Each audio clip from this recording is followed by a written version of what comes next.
Hoje o tema do nosso quadro Você Acredita Você acredita no poder da mulher na religião? Diversos trechos da Bíblia excluem a mulher de participar efetivamente das cerimônias religiosas. Alguns textos orientam que a mulher fique calada nos templos. Será que ainda vivemos numa era na qual a mulher não se faz ouvir dentro das igrejas, dentro dos templos?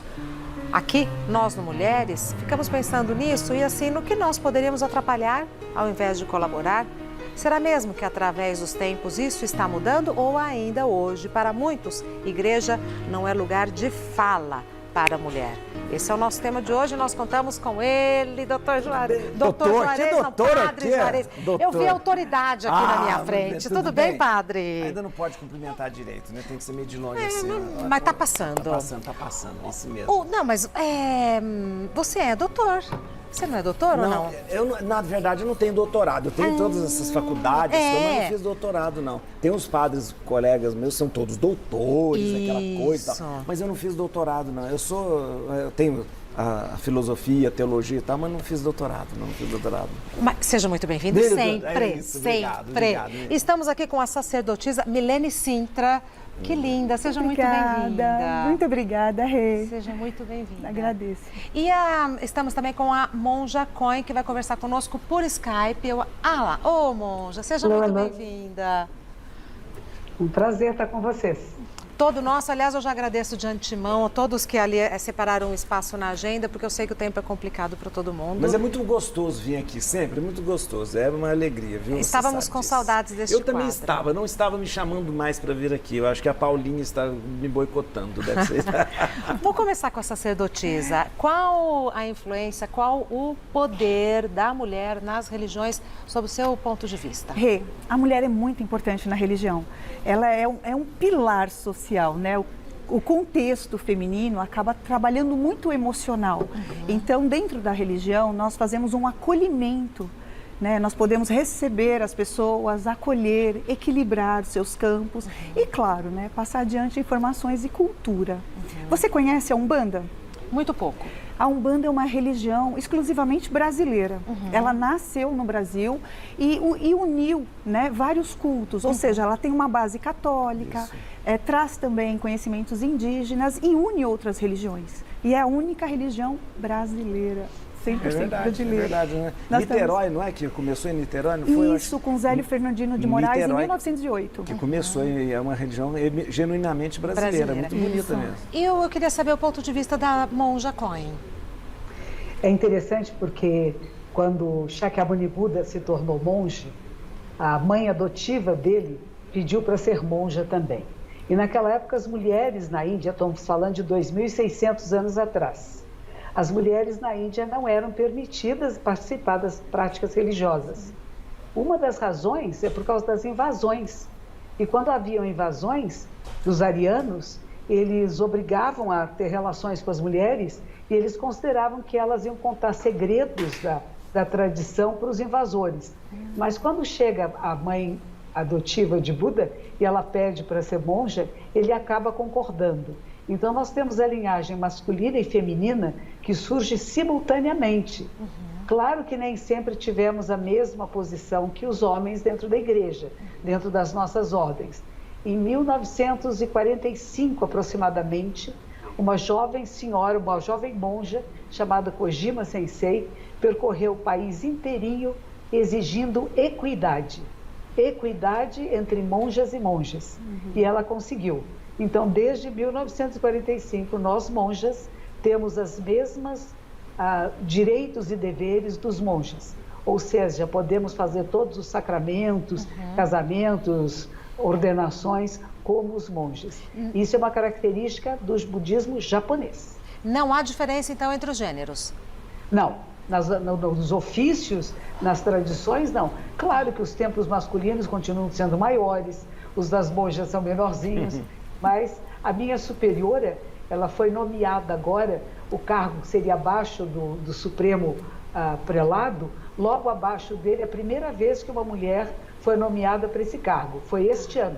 Ela tem 90 anos de idade. Ô, Monja Cohen, e no dia a dia, essa diferença se faz presente ou não? Claro que sim, como eu disse, né? Os templos masculinos são muito ricos, são muito poderosos politicamente. Mas é interessante porque uma vez o sumo prelado me chamou e disse assim: eu coloco agora a tradição na mão das mulheres, porque elas não estão envolvidas na política da igreja.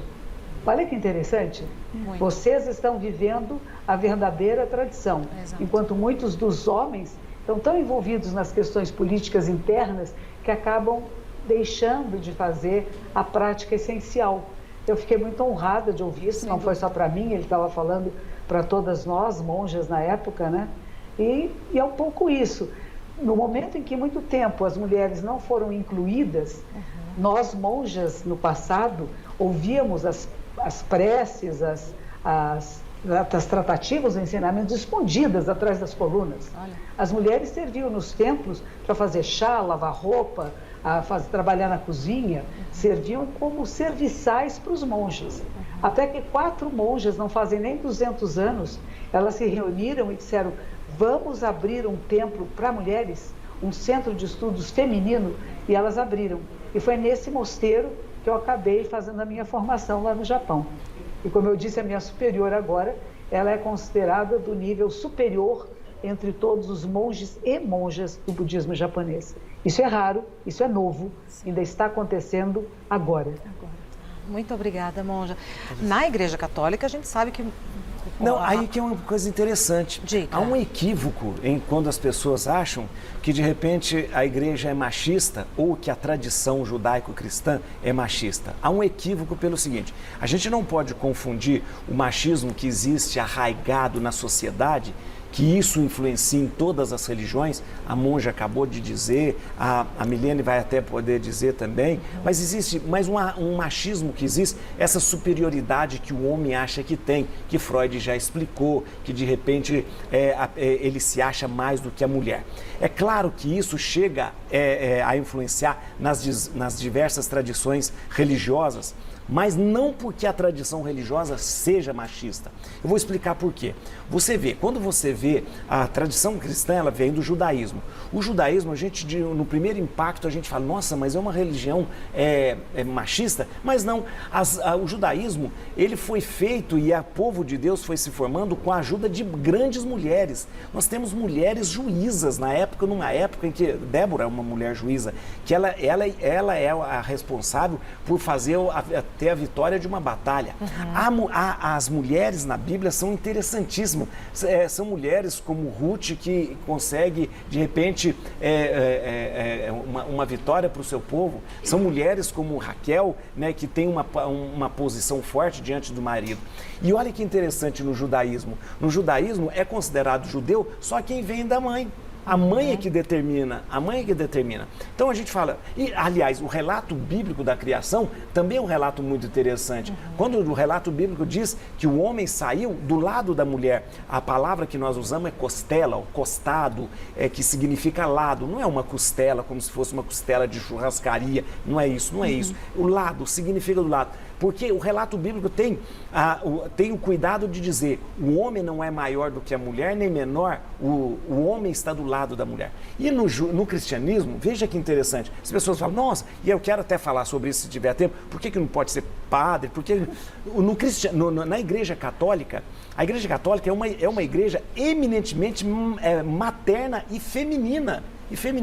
A figura mais importante, mais proeminente depois de Jesus é uma mulher, é Maria. E você vê os católicos, de repente, eles têm uma liberdade, uma sensibilidade, uma proximidade mais com a mãe do que, de repente, com o próprio filho. Mas no dia a dia, mulheres não podem fazer as mesmas coisas que os homens. Eu queria dizer, aí que está o equívoco.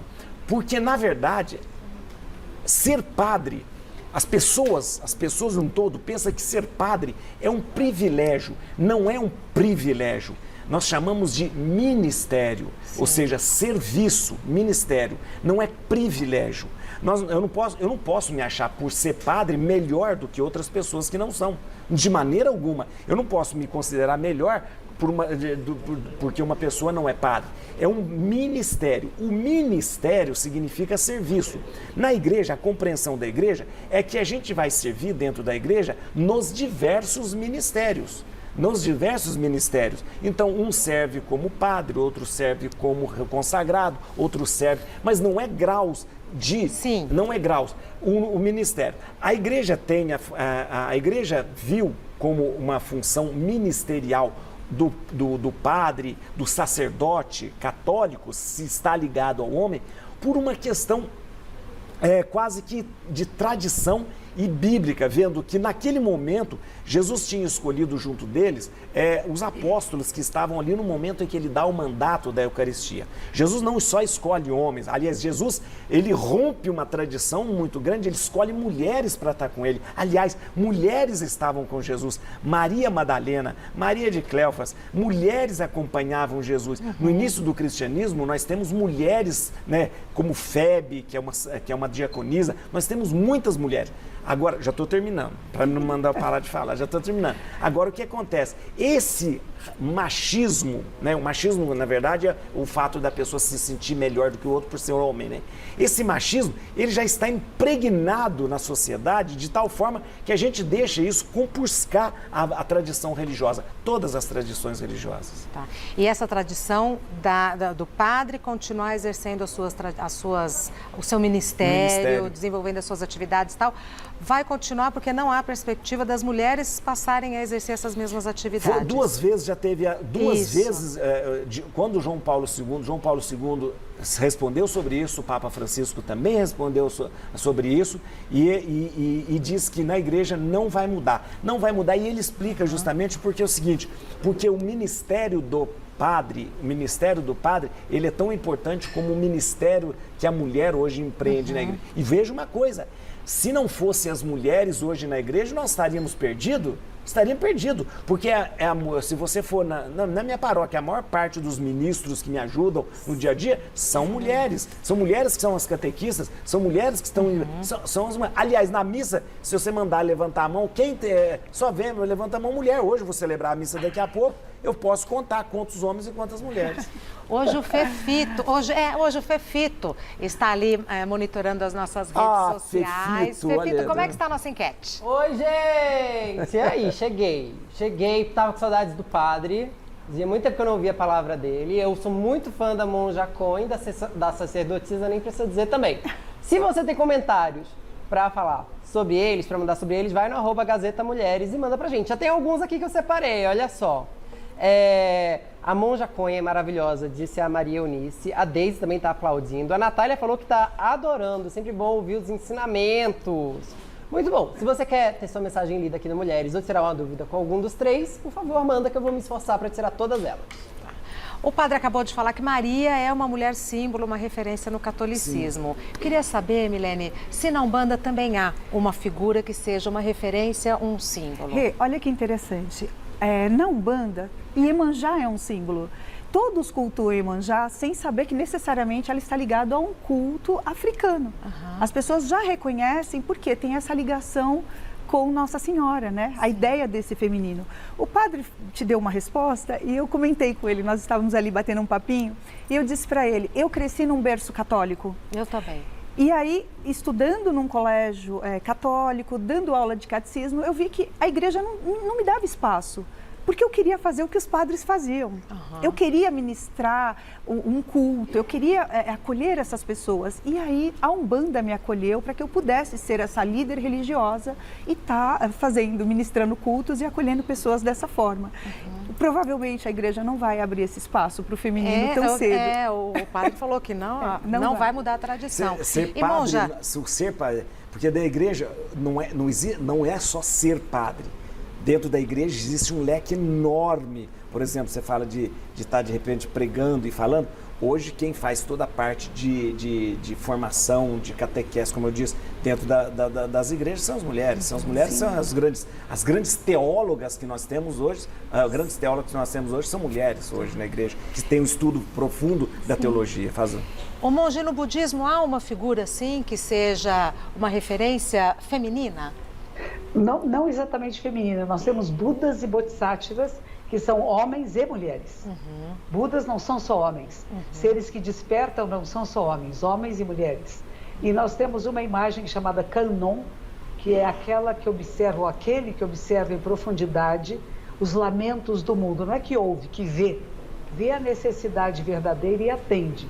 E é uma imagem que muitos ligam com o feminino, que seria a pura compaixão, é o símbolo da compaixão. Mas as imagens não são nem masculinas nem femininas, elas são neutras, porque a compaixão é uma qualidade do ser humano, e não exatamente do feminino ou do masculino. E a nossa primeira monja histórica, que se chama Mahaprajapati, que significa líder de uma grande assembleia, ela para nós é o símbolo exatamente de que as mulheres podem e devem entrar no caminho, penetrar os ensinamentos e se tornar também professoras, sacerdotisas, da mesma maneira que os homens.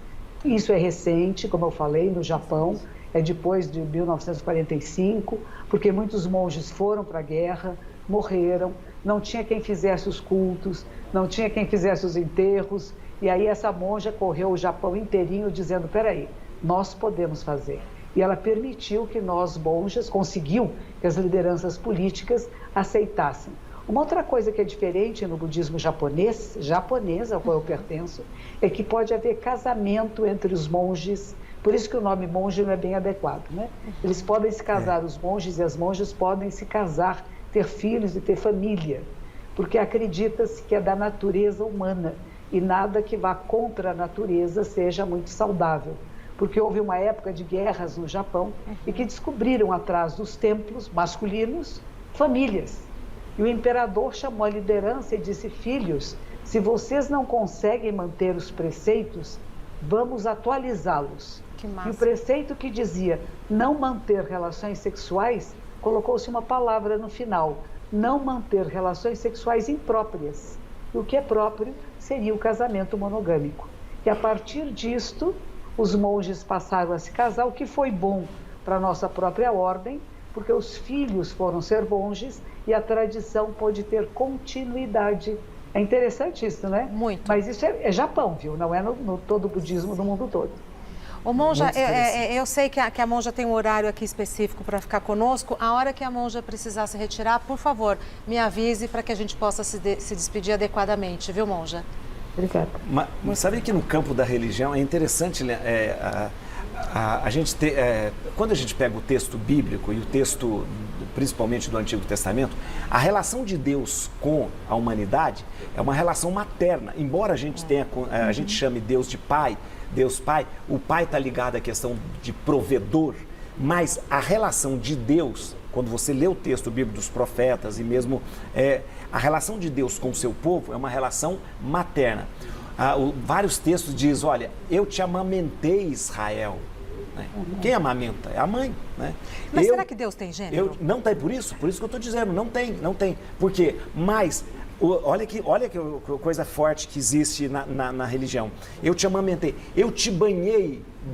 Moabe era a bacia que eu banhava. Moabe, olha que coisa linda. E existe uma coisa, o amor de Deus, o amor que Deus tem por nós, ele é definido pela Bíblia com um termo muito interessante em hebraico, chamado haramim. Haramim. Este amor, se a gente traduzir, a gente traduz com amor de útero. Então Deus nos ama, né, segundo a Bíblia, com um amor de útero, que é um amor diferente. O amor de útero, o amor da mãe, o amor das entranhas, é um amor que só a mulher sente. Só a mulher sente. Nós, homens, podemos até, quem sabe, fantasiar sobre esse amor. Mas o amor haramim é só Deus e a mulher que sente. É a mulher que sente. Então, você vê, olha que interessante. O amor de Deus, ele se expressa através do útero. O amor que Deus tem por nós o jeito de Deus nos cuidar, é o jeito da mãe. Então, seria um absurdo a gente dizer que a palavra de Deus, que Deus é machista. Volto a dizer, não existe gênero em Deus, né? Dizer que ele é homem, que ele é mulher, né? Deus é o amor, né? É o amor, né? São João fala, Deus é amor, né? Então, mas o jeito desse amor ser manifestado é um jeito feminino. Porque o jeito da ternura é o jeito de um amor muito, muito incondicional. A mãe ama de um jeito que vem incondicional. das entranhas, né? Vamos ver o que outros líderes religiosos pensam sobre esse tema. A pergunta é: você acredita no poder da mulher na religião?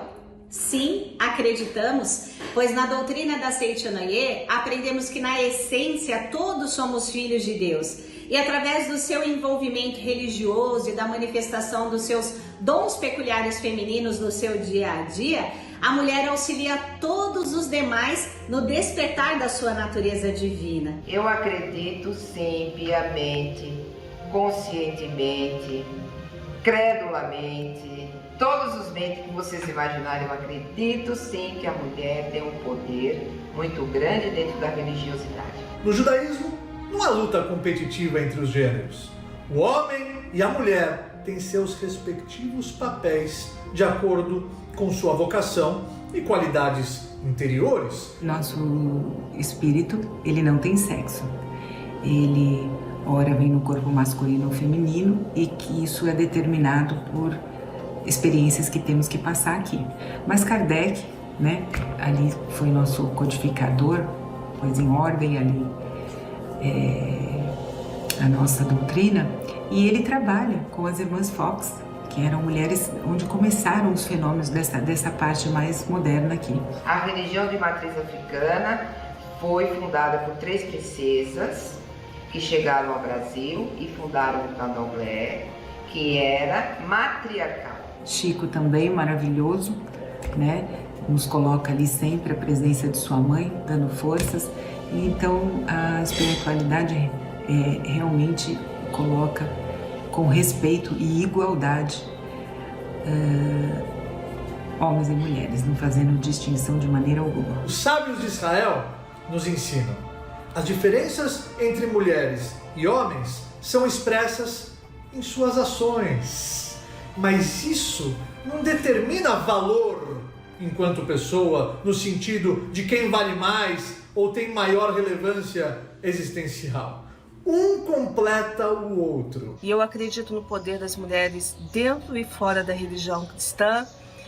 Acredito que nós contribuímos muito e acredito muito na liderança feminina. Nós não só somos a maioria daqueles que professam a fé cristã no Brasil, 58%, segundo o último censo, mas também, historicamente, nós, em todas as denominações cristãs, nós trabalhamos bastante para o crescimento da nossa fé. Então, eu acredito no poder feminino. Se não fossem as mulheres iniciarem o candomblé não existiria hoje. Então, o poder feminino está presente. E não é só na religião de matriz africana, como em outras religiões também. Acreditamos que a mulher tem uma estrutura emocional mais acentuada, que possibilita estar mais próxima de Deus. Para ela, existem menos preceitos no judaísmo, é verdade, justamente porque foi criada nos limites da perfeição. E a mulher em si já é uma sacerdotisa, por ter ela um sexto sentido, aquela coisa que mãe sabe que o filho está precisando, o filho está longe, ela está sentindo. Nós temos ainda muito a avançar. Há igrejas que não permitem a liderança feminina, embora sejamos a maioria, e acredito que este é um lugar ainda para ser ocupado, um lugar de serviço para ser ocupado e para ser bênção na vida da igreja e da sociedade. Se religião é religar a Deus, não existe um ser tão sublime quanto a mulher. Você, minha amiga mulher, siga as suas escolhas mais íntimas e certamente encontrará a felicidade. A virtude está em reconhecer a sua própria beleza, força e energia. E eu preciso dizer que eu acho o máximo a gente conversar sobre esse assunto, não é debate, verdade. é cada um dando a sua opinião, as mais diferentes crenças, religiões e vários tipos de exercer a própria fé.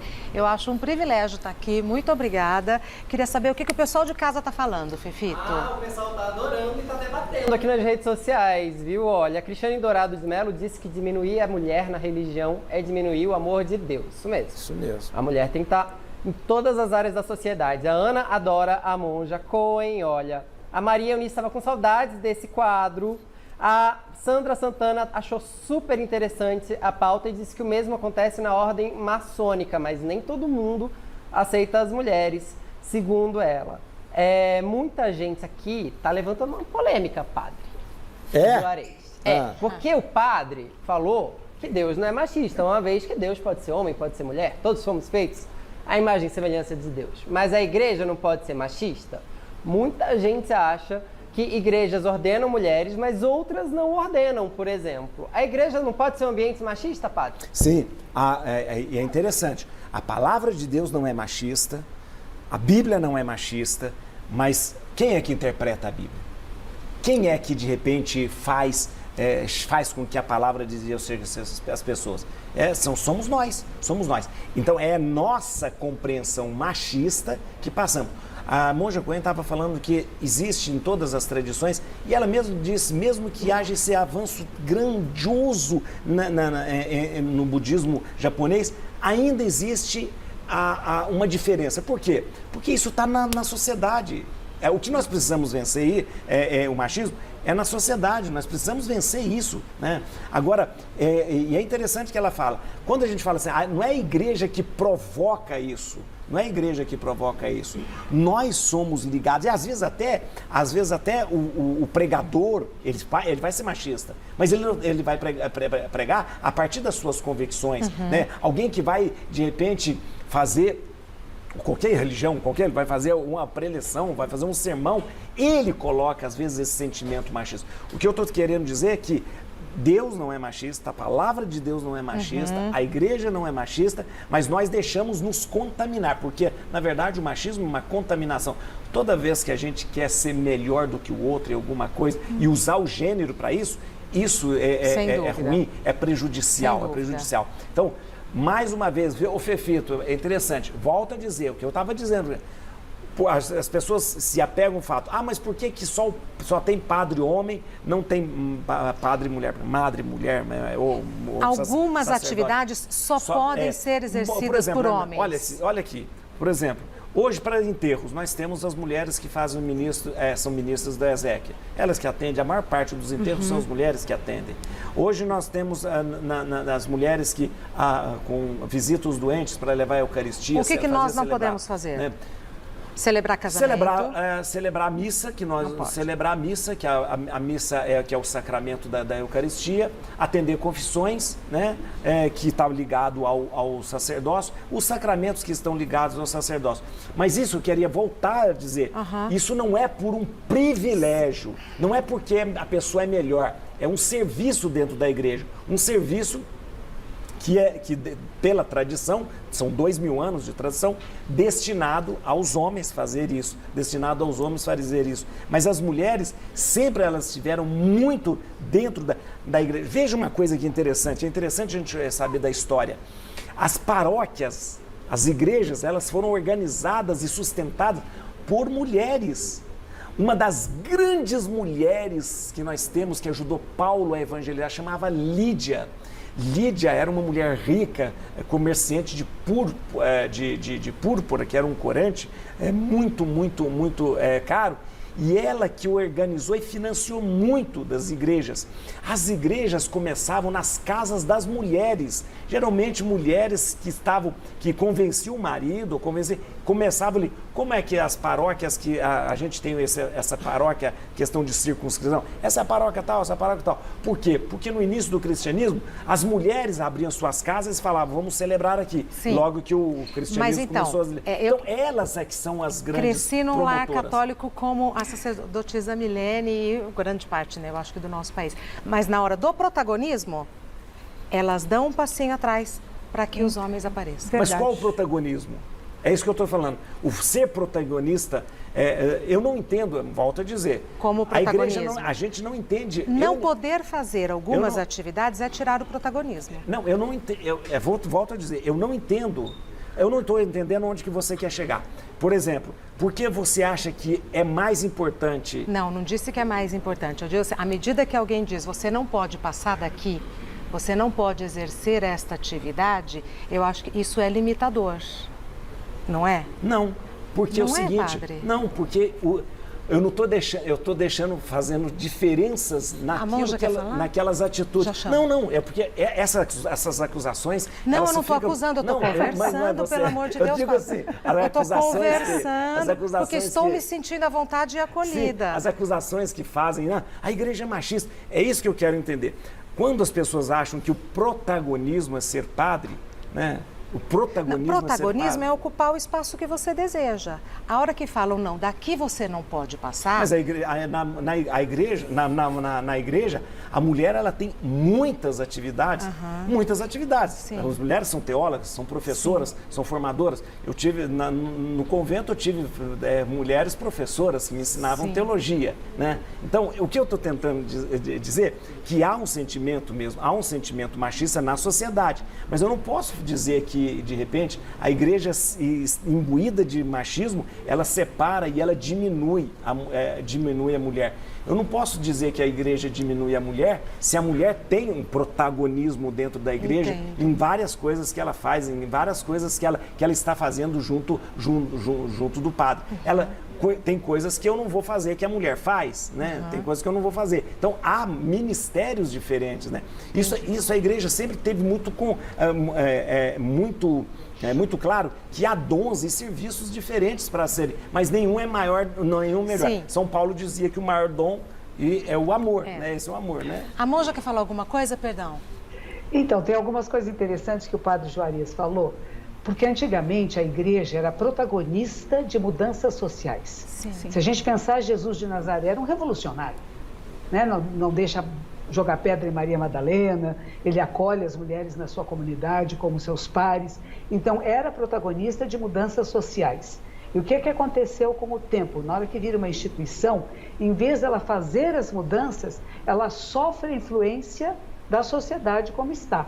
E o que nós estamos propondo ao mundo é que possa ter o protagonismo de fazer mudanças. As mudanças, o mundo mudou. O mundo não é como era antigamente. As mulheres não votavam, não estudavam. Teologia feminina é novíssima. Dentro do judaísmo, pouquíssimos grupos judeus aceitam mulheres que toquem o Torá. Era proibido as mulheres encostar a mão no Torá, quanto mais estudar. Então temos pouquíssimas rabinas, apenas nos movimentos mais progressistas. Então ainda há um sentimento muito grande que certas áreas não servem para mulheres. E por quê? E aí quando a gente vê a história do budismo, a gente fala assim, bom, os homens nasciam, eram educados por mulheres, casavam, muitas vezes as mulheres mandavam neles, as mães mandavam neles. Quando eles viravam grupos masculinos de religiosos, não queremos mulher aqui, ninguém vai mandar em mim. Agora somos nós meninos. E na hora que chegava, de novo, vai ter mulher dentro da sanga, qual era o risco? E eles eram mantidos e são mantidos por quem? Por mulheres. Quem faz doações, como bem o padre falou. Isso. Todas as tradições é isso. As maiores doadoras são mulheres. São mulheres. Aquelas que vão procurar querer manter a igreja e manter os templos e manter os lugares. Mas, ao mesmo tempo, não quer ter a submissão às mulheres. Então, houve um momento muito grande histórico que as mulheres podem participar, mas lá atrás. E até você veja, no islamismo, o que eles dizem? As mulheres podem ficar atrás dos homens nos templos, nas mesquitas. Sim. E o que os homens dizem? É que as mulheres são muito sedutoras. E se elas fizerem reverências até o chão e eles virem elas de quatro, eles ficam sexualmente perturbados. E é por isso que elas têm que ficar separadas. E põem até uns biombos separando as mulheres nos cultos. Então, são coisas de tradições muito antigas e no momento em que as mulheres eram abusadas pelos homens. As mulheres significavam uma tentação. Quando a tentação não está na mulher, a tentação está na cabeça de cada um. E é essa a diferença. Eu acho que muitas das nossas tradições, elas estão mudando. E o que será daqui a 100 anos, 1000 anos, nós não sabemos. Mas que o papel das mulheres no mundo mudou e está mudando, está. E como ele disse, agora tem muito mais mulheres ajudando nas liturgias, participando de uma forma diferenciada. Tem uma grande amiga que é beneditina. E eu comentei com ela quando eu assisto sempre a Missa do Galo. Adoro. Adoro assistir a Missa do Galo. E de repente eu falei, onde é que estavam as monjas, as religiosas? Elas estavam misturadas entre as pessoas leigas. Os homens todos, os monges, os padres, tinham todos os seus lugares, os cardeais, enfim, né? E não tinha nenhuma representação feminina num lugar especial. Eu falei, puxa, eu senti um pouco essa falta de ter um cantinho dizendo, aqui são as religiosas, as mulheres que fizeram o voto religioso. E essa minha amiga diz, mas eu gosto tanto de ser leiga, eu não me importo de ser leiga. E aí me lembrei de um grupo com quem eu estive, primeiro encontro interreligioso, em 1990, que a gente teve nesse século, interbudista, que foi em Bangkok. E em Bangkok as monjas não podem usar hábitos de cor. Elas só se vestem de branco, raspam a cabeça e vestem branco, porque elas não são monjas completas, eles não aceitam mulheres como monjas completas. E uma monja tibetana chegou a elas e disse, mas o que é isso? Não, nós fizemos o voto do Bodhisattva, nós estamos ajudando, nós não queremos ficar na frente, nós queremos ficar por trás e fazer o trabalho mais importante, que é esse de trás, que ninguém vê. E ela disse, se você não fizer isso, você está proibindo que outras mulheres usem suas inteligências para o bem coletivo. E eu conheci uma monja. Ela mesma vestiu o manto ocre. E ela disse, eu me considero uma monja completa. E era uma revolução em Bangkok, que uma mulher monja, já idosa, ela disse assim, não, eu sou uma monja completa. Eu me reconheço como alguém capaz de todas as liturgias, de todos os sacramentos, e não só alguns. Mas isso ainda é muito novo no mundo, gente. E a gente não pode querer exigir de certas tradições, vem, vocês têm que fazer correndo, não pode. Então a gente espera o momento adequado. Enquanto isso, continuamos na nossa jornada de fazer o bem e o bem para o maior número de seres. Perfeito. Que assim seja. Amém. Perfeito. Obrigada. Monja, eu sei que a Monja deu horário, né? Sim, eu tenho. Muito obrigada. O Instagram da Monja Com é @monjacom, muitas publicações, muitos ensinamentos e um privilégio tê-la aqui conosco, viu, Monja? Muito obrigada. Um prazer estar com vocês, Padre Juarez, obrigada. Obrigado. Sacerdotisa de Umbanda, nossa Umbanda brasileira. Muito obrigada. Muito obrigada. Com licença. Por favor, fique à vontade, sacerdotisa Milene. Bom, então, aproveitando o que a monja disse, a Umbanda é uma religião muito nova. E a Umbanda, ela bebeu, né, em várias fontes, vários aprendizados, ela trouxe tudo isso. Então, hoje, eu sou uma sacerdotisa de um culto basicamente africano, que tem outras características e outros conhecimentos. Mas as pessoas têm a ideia de que eles vão chegar num templo e eles vão encontrar uma pessoa negra. E aí eles se deparam comigo. E o estranhamento vem daquele que chega. Por quê? Porque dentro da minha casa todos são acolhidos. Eu não tenho nenhum tipo de preconceito, nem por cor, nem por opção sexual, nem por sexo. É homem, é mulher, todos ali estão prontos ou se preparando para algo. Então, no momento em que o ser humano escolhe se preparar para algo, ele vai ser acolhido e vai ser transformado. É uma escolha. Quando você escolhe ser transformado, você encontra uma porta para que isso aconteça. E essa porta é a Umbanda. Então, eu tenho muito orgulho de trazer esse conhecimento, essa religião, esse novo. Uma religião nova já nasce com menos preconceitos, talvez. As pessoas de fora têm mais preconceito do que os que estão dentro do terreiro. Mas o terreiro está mudando essa ordem. Eu, por exemplo, ministro casamento. Eu faço casamento gay. Né? E o casamento é lindo e as pessoas acabam ficando encantadas. Por quê? Porque eu não estou falando de religião, eu estou falando de espiritualidade, eu estou falando de amor. Como ele disse, Deus não tem sexo, Deus é força, é energia. Dentro da nossa religião, Deus é conhecido como Olorum, né? O Senhor. Olorum, Senhor da criação. Então a energia da criação, ela não é definida por sexo. Isso não existe mais. Eu sempre digo que a religião é um rio e a espiritualidade é um mar. As pessoas encontram caminhos para chegar nesse mar. Como cada um vai encontrar, vai ser por afinidade. Algumas pessoas se afinam com algumas ordens que são mais machistas ou mais preconceituosas, e outras nem tanto.